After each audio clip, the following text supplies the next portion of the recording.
Welcome back to the class, everyone.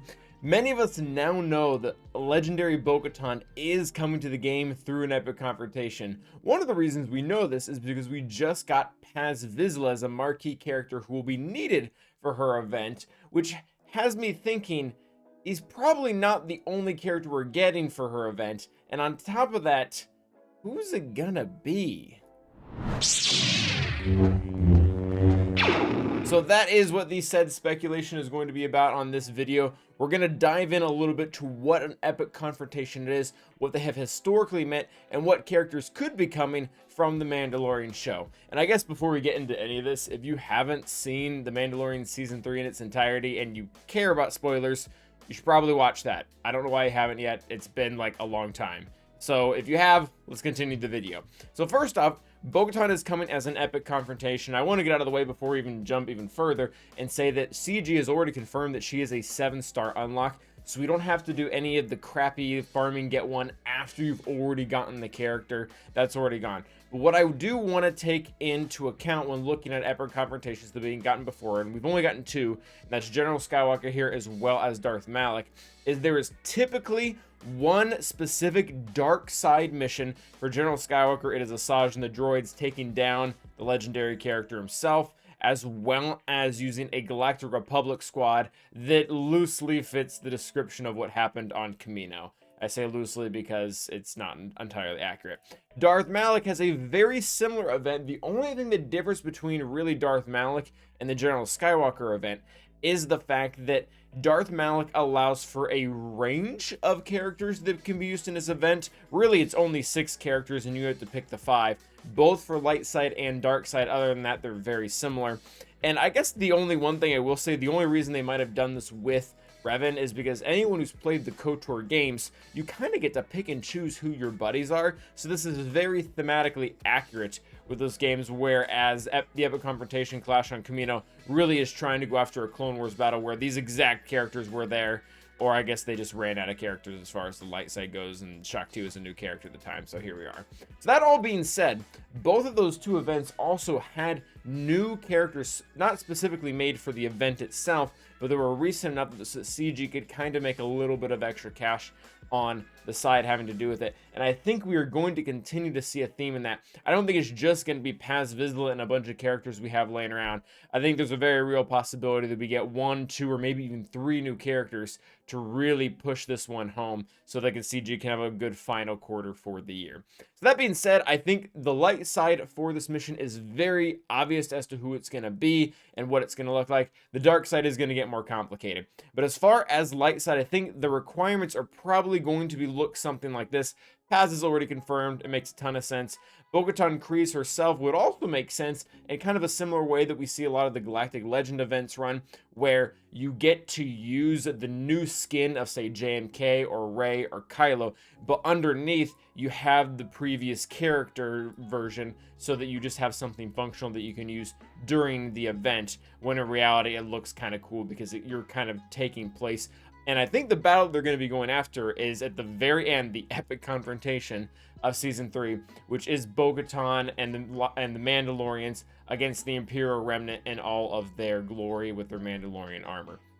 That being said, armor, Bo-Katan, and Beskar Mando were all there. They all fit really all the requirements. They can increase them up to Relic 7 or something like that, so the Bo-Katan will have a higher investment than she's needed for JMK.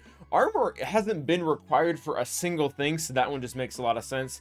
And then Mando really hasn't been required for anything except for kind of a pseudo requirement for Executor, but you don't have to have him geared up. It is very good to have him geared up. That being said, I think these 4 would fit perfectly. And then as a 5th, what makes the most sense to me is Axe. He has a predominant role in Mandalorian Season 3, especially at that battle while he wasn't really on the ground fighting for the most of the time. He played a very important role. He is a light side Mandalorian, so he'll be able to synergize with everything they're wanting to do. And he'll give us and our rosters a little bit more freedom to maybe use armor or another character outside of the team so that we don't have to constantly pencil in armor, Bo-Katan, and Bam into that one team, because with one extra character, maybe we can switch off armor every now and then to go help out C, or Bam to go help out Fennec, or whoever it is, and just giving us a little more flexibility with the roster. Then it'd be just cool to have him in game. He's a very cool character, and that would really solve not only getting us more marquees for the light side, but also finishing all the ones for a thematic purpose, as well as getting CG what they want at the end of the day. So that, in my imagination, was what we're going to get for light side. Obviously, it's not confirmed. This is all speculation. But the dark side is where things get more complicated. So to me, there isn't as an obvious as an answer, because again, at the very end of Mandalorian Season 3, the only real dark side components that are there fighting the Mandalorians is the new Gideon, which nobody has yet, and we'll have him granted in a month or and a half or so. Yeah, a month and a half sounds right, because Conquest is coming right around the corner. But they haven't told anyone yet, and that would seem really odd for CG, because the only time that they've required a Conquest character immediately after it's unlocked, they told us before that the first Conquest even started, and that was Fury. So basically what I'm getting at, if they wanted to use him as a requirement, historically they should have told us before that Conquest even started as a motivation to try really hard. That being said, they didn't do that, and I guess this could be some type of mechanism for people to buy the pass. But then again, like, if you didn't get any shards the first time, the pass isn't gonna help you. I don't know. It seems like a very weird marketing tactic. I guess it's possible that he could be used again from a thematic standpoint. It would make a lot of sense, but I don't know if I entirely see it. And they could require Imperial Super Commando. My big issue with this, and CG doesn't always have a huge problem with this, is lore. The Imperial Super Commando we have is from the TV series Rebels, where it is 100% a Mandalorian serving the Empire. That's who this character is. That's his identity, serving alongside Gar Saxon, who's very much of the same way, a Mandalorian who is serving the Empire. The Mandalorians, with like the Dark Trooper Phase 3 or whatever they were called, Phase 4, that we saw at the very end of Mandalorian Season 3, are not Mandalorian. They are purely Empire using Beskar armor. They don't have Mandalorian blood. They haven't taken the creed. They're not a part of a clan. They don't have any of that. So to use this character, I mean, CG could do it, but it doesn't make sense at all from a lore standpoint. In fact, it's actually really bad from a lore standpoint.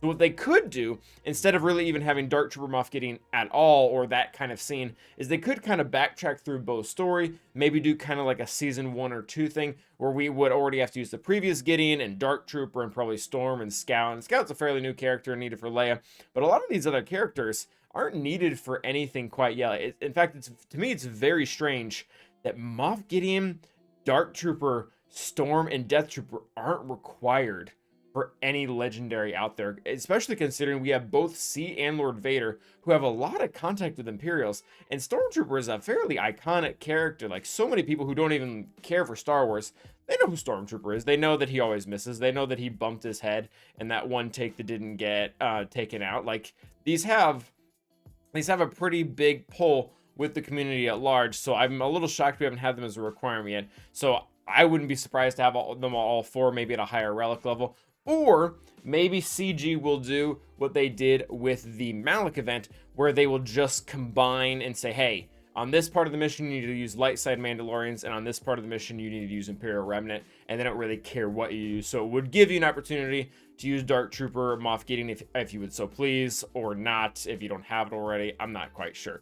But that being said, we've only really talked about one new marquee character. Another one that they could do, and this one doesn't fit perfectly from a lore perspective either, but I would like to see, would be the Praetorian Guard that we saw at the very end of Mandalorian Season 3 when they were fighting against IG-12, aka Grogu, as well as Beskar Mando. That could be the dark side component. They could even have a match where you take Paz on a 1v1 mission. The Epic Confrontation, while we were comparing it to the 2 previous ones, it doesn't have to be exactly identical, especially because there won't be a fleet component, so it won't even be identical to the General Skywalker event in that way.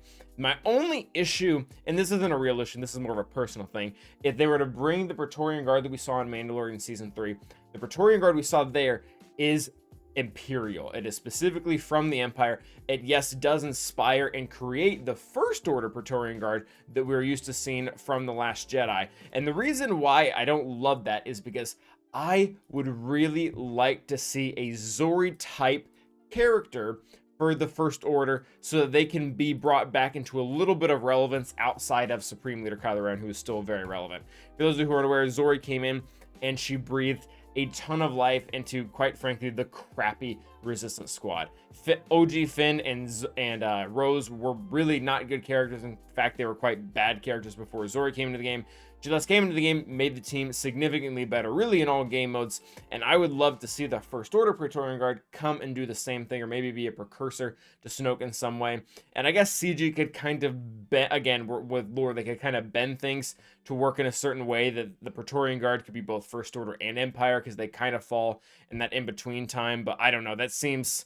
I don't think they've ever done that before. I guess this would be probably the best time, or the best exception to do it, so that they could work both for the event, a character that we would all have to farm up, go in and fight our BAM and our IG-12 or whatever, and then on top of that, they could actually be slotted into a First Order. They could be entirely Imperial, like that's not against the rules. It seems really weird to get another Empire character out of nowhere, and I guess specifically for the event, would be okay, and I don't know, maybe they would be Remnant, and they would end up going to the Dark Trooper Moff Gideon team, and that way we can take both Moff Gideon and Dark out, but they haven't really communicated that way. Anyways, kind of getting a little bit of repeating here, but yeah, that is what I think. Axe Wolves to me just seems like a complete shoo-in. I guess they could not do it, but it makes a ton of sense, both thematically for the event as well as for the lore. And then on top of that, the dark side seems to be a little more complicated, but I would just love to see the Praetorian Guard at any rate at all. So tell me what you guys think. What characters do we miss that you think might be a part of this? Or maybe what other characters do we already have in game that could be a part of this? But until the next time, thank you guys for watching. Stay awesome.